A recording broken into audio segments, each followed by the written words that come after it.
old sort of, or the I guess the stereotype of seeing people with track marks on their arms doesn't apply. You know, you don't have to see someone using a needle all the time. They don't have to have the marks of injecting. Patients can just be using pills. You would never know. There's no physical sign of just swallowing a pill as opposed to a needle injection or sometimes snorting. And so family members out there, if they feel that someone has some of these signs or symptoms, which can be sometimes vague and indicative of other diseases, what are some of the steps they can take today watching, and they have a friend or a family member they're concerned about? What can they do as the first step to maybe help out that person they're concerned about? Well, we're putting a huge focus on helping primary care doctors, family doctors, internists, even pediatricians, especially those who are taking care of adolescents, to help them feel better equipped to identify folks who might be suffering from a substance use problem. Making sure that when folks are coming into a healthcare setting, that we're asking about substance use. As I mentioned before, no matter what the reason they walk through the door, these are questions we should be asking. So I think starting there and encouraging someone, if you're not sure what the problem is, to at least see their doctor and have a conversation about their health. Just because someone missed work for a day doesn't mean that we need to, assume that they're an addict. There are other reasons for that, but there's a constellation of whether it's lifestyle impact that's going on that folks are worried about. What are some of the questions that one might ask in the healthcare setting, for maybe some of our viewers that are nurses or pharmacists or doctors out there? What are some of the questions that you like to ask to help identify? So it's important to use validated screening instruments, and they are pretty straightforward questions. And for alcohol, the question, how many times in the last month have you had more than 3 drinks on one occasion, is a starting opening straightforward, question, easy question to ask. Yeah. Screening for alcohol use disorder. For other drugs, including opiates, it would be simply, how many times in the last month have you used opioids, other than as prescribed by a physician? And it seems like a very simple, almost silly question, but those have been studied and shown to be effective in terms of people are. And if you don't ask, you'll never know. Exactly. Right. So it's important for us to ask all of our patients these screening questions, because there's help out there. And when we talk about help, patients always use the word detox. And, is that just a buzzword, or is that really something out there? Is it something more formal? What is detox called in the medical world? So detox is a method of treatment where people get withdrawn off of the medications that you're taking, particularly with opioids. Opioid withdrawal can be very uncomfortable. So most people cannot simply say, oh, today I'm not going to take any more OxyContin, or today I'm not going to use any more heroin. So they need help They do need help to get off of this addiction. It's not just a cold turkey. Yeah, most people don't do well with cold turkey. They get very sick. They get sick. Yeah. It's like a really bad flu, nausea, vomiting. People can get dehydrated, very anxious. So do they have to enter a supervised program, or how does it work when someone decides, this is it, I have a problem, I want to get help? So we do recommend seeking medical help. Some primary care doctors are really well equipped to do this these days, and some people will end up seeing an addiction specialist like myself for this work. It doesn't really need to be done in the hospital for most people, so that idea of going into detox, I'll go for 3 or 4 days, they'll wash this out of my system and I'll be fine. Really, there's not great evidence that that's an effective way to address this problem. But also it could be less disruptive if they're at home, able to do this at home with good supervision. Exactly. So not everyone has to enter a brick building somewhere where they're locked up or anything like this. Absolutely they can do not. this at home. And there are medications that have been developed to help with.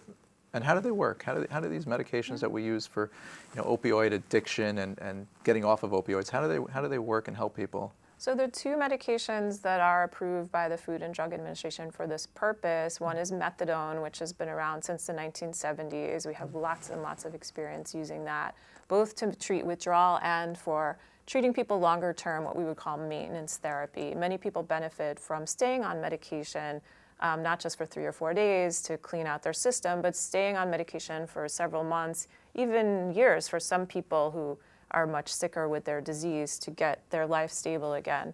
And then the second medication is buprenorphine, which has been around since 2001. And both of those work really by binding in the same place as the brain as the opioids that people abuse do, but then they stay there and they help to stabilize the brain systems that are craving the drug. So they relieve the craving, they relieve withdrawal symptoms, and allow folks to really focus on other treatment that they might need, such as counseling and therapy, and also to really function normally and go to Right. work, take care of their families. And so I know I've had patients in my office who, I think just by asking the question, we were able to identify, hey, there's an opioid problem here. And the concern always that, I hear is, well, am I going to have to be on another medicine my whole life, or is this something where I can move on and not have to take another medicine? So is that true that they won't have to be on medications their whole life for some patients? For many patients, absolutely, that's true. And I think the biggest thing to take into account, as you mentioned earlier, is that we are treating a disease here. And addiction is a disease that for some people does require long-term, even lifelong treatment. When we talk about asthma or diabetes, other chronic diseases, we don't necessarily expect to cure those in the course of a few days, a few weeks, or a few months. Patients on insulin for diabetes, they need it more than 30 days. Right. This is a chronic disease, right. but there are some people, you were saying, Right. that And won't need medications their whole life. Exactly. And I think I love the comparison to diabetes because we know some people with diabetes can change their diet, lose weight, exercise more, and then taper off of medication, and their body function is restored to normal. And addiction is very similar. There are some people with the right therapy, changes to their lifestyle, can then taper off medication and do great. And there are others who just do much better staying on the medication for a longer time. I think that brings us to that 360 approach to patient care, where we've been focusing a bit on identifying patients and treating them and maybe treating them with medications. But we know that 360-degree approach to the patient, counseling, supportive care, what are some of the complementary treatments aside from just taking medications for opioid addiction? What are some of the complementary and adjunct type treatments that are out there? Well, counseling is a general term, and it's very important for most patients who are seeking treatment for opioid use disorder. Our programs at New York City Health and Hospitals, Kings County, offer various types of counseling, most offered by certified addiction counselors. So folks will receive individual sessions, group sessions, to really focus on the triggers for their drug use, ways to prevent relapse, things they need to change in their lives. It's very important for us also as treatment providers to look for what else might be going on. A lot of folks who come into treatment for addiction have complex things going on. They may also have depression or anxiety or things that have been kind of fueling the substance use. And so we want to be able to identify and treat those things at the same time as we're treating the substance use disorder. And in your program, you have these services available to the patients to help treat underlying mental health disorders such as depression or anxiety or other issues that they present with. We do. We have at our programs psychiatrists, psychologists, social workers, people who can really come alongside and work as a team to help folks get all of the services that they need. So in addition to seeing you as a physician who specializes in this, there are other care providers that are introduced through the program. And if someone's out there watching today and says, listen, I need to get into your program, or I have a family member, how do they start to begin the process, whether they're coming to see you over at Kings County or elsewhere in our city? What do they do? What's the first step, really? Well, I think it's first step is to have a conversation with your own doctor. And, the primary care doctor should be well positioned to help identify what's going on and make recommendations and connect folks to specialty treatment if needed. Many primary care doctors in the community are actually certified and able to prescribe buprenorphine, which is one of the medications that I mentioned earlier that is a treatment for opioid use disorder. And that's a nice thing that we can do now, is you can receive treatment perhaps in the same place that you're going for your other medical care without necessarily going to a the primary specialty physician that you're comfortable with. Yeah.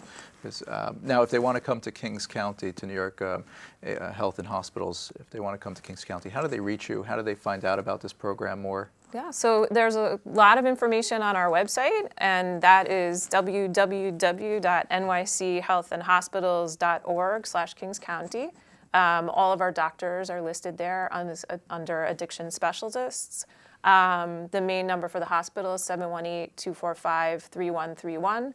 can direct folks to the addiction treatment specialty services there.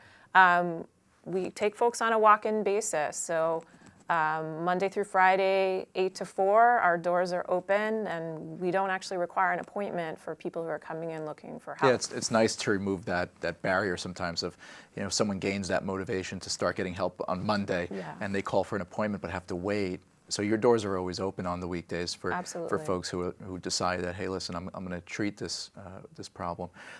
As you mentioned, a major problem here in our borough, a major problem here in New York City and across the country that we only touched on a little bit here in our time today. But it is good to know that our city is fighting this, that you're fighting this with specialists and with all of your incredible training, and that for the folks watching today, if they have somebody that they're concerned about and they want to keep some Narcan, naloxone around, which is the spray for the nose to, God forbid, if they need to use it during an overdose, they can go to a pharmacy that's participating, and without a prescription and with minimal training, I guess, very minimal, can save lives. Yep, absolutely. And our cops are out there, are able to do this, our EMTs are able to do this, our ERs obviously are trained for this. Have you encountered any times when you've had to give this, or in your program, or have you seen this given before?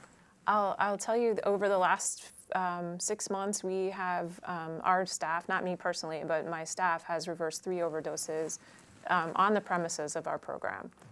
Amazing work. And several patients that we've given naloxone to have also had the opportunity to go out and save a life in their communities.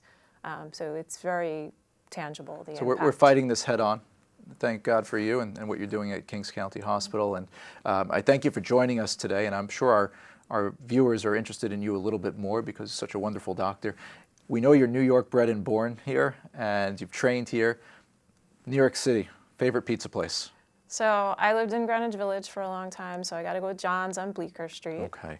Are you a Knicks or a Nets? I actually, not much opinion Not about a basketball. basketball. Focusing on medicine. Yes. Okay. Yankees or Mets? Yankees. Okay, so she's a Yankee fan today. All right, very good. No, every day. Every day, okay. And, it's important to have you here. Thank you for making yourself more known to our patients and our viewers, and getting to know a little bit more about you and opening up to us and teaching us more about addiction medicine and what you're doing at Kings County Hospital. Thank you for watching this episode of Medcastplus. I am your host, Dr. Jack Braha. We hope you learned a lot about addiction medicine today, the use of Narcan and opioid addiction, and what you can do for your friends or family members, or even yourself, that are suffering from addiction. You can reach out to us at medcastplus.com, connect with us on social media, or reach out at 718-510-2103. And to all of our viewers, stay healthy. See you next time.